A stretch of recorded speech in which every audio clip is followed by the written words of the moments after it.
Hello everyone. I do not do how-to videos, but I will do a video occasionally showing you how I do things, and you determine for yourself if this is the way that things will work for you. I have some peas that I have been shelling. I have some okra I need to deal with so I can get it frozen, and I have some peppers I need to deal with. Peppers I'm going to wait until I have more, and then I'll pickle them. I'm pickling them right now quarts at a time, and I don't have enough for a quart, so I'll just hang on to those for a while, but I'll show you how I do my okra and my peas. On peas, a big one that is fully grown and ripe like this, you notice one side has a narrow seam that is lighter. See that side? And then this side has a seam that's 2 or 3 times wider and it's darker. I will peel down the wide seam. I'll take the end, and you see there's no piece at the very end at either side. So I'll grab a hold to that part where there's no piece, grasp it pretty tight, pull it down till it snaps, and then pull and get as much of that fiber off as I can. And then I'll do the same thing with the other end. I'll grab it, snap it down, and pull it as far as I can. And then I'll push it with my index finger, holding my thumb kind of pushing down and my index finger pushing up to kind of open it up. And you'll see it's opened up almost an inch there.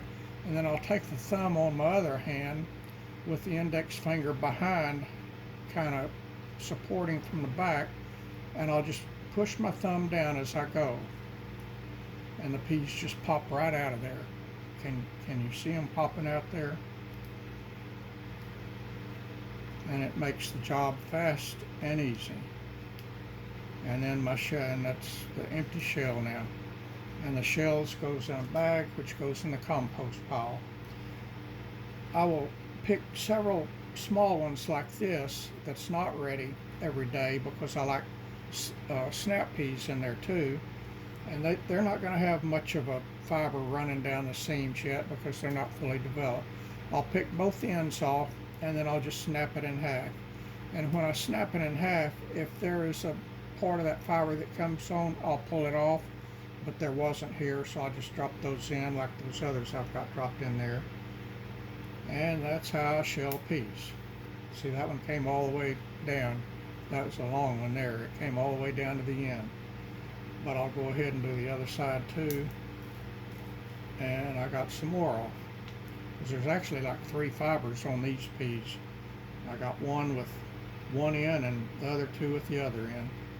And then I just run my fingers down and pop the peas right out. And it doesn't take long at all.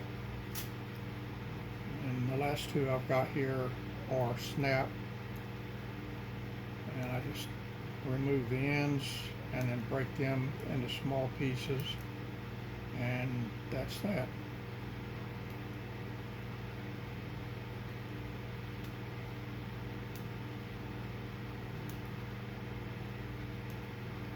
That's that for the peas. Now on the okra, I've got a couple of Facebook groups, gardening groups. One is my personal blog page, which is just my stuff, and the other one is open to the public to share their gardening and, any outdoor projects that they have, they can share on that Facebook page.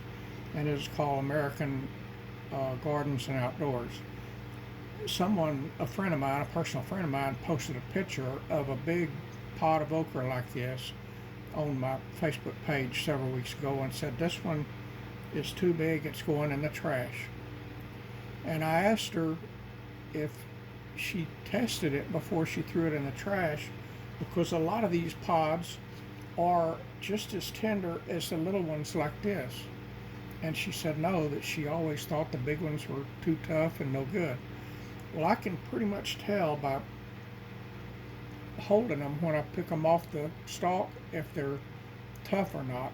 And the ones that are tough, I just throw in the bottom of on the ground in the garden where the okra stalks are, and I'll go back later and pick up the leaves that have fallen and the okra pods I threw down and put them in the compost pile.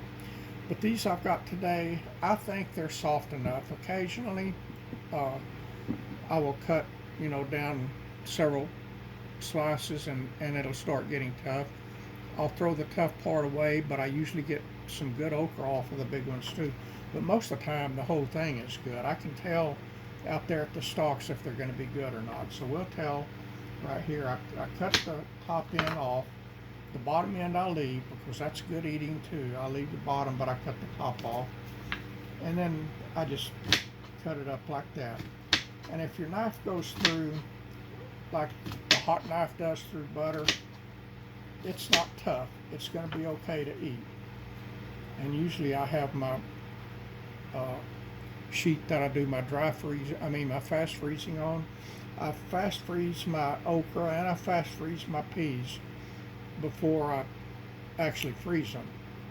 And usually I have that sheet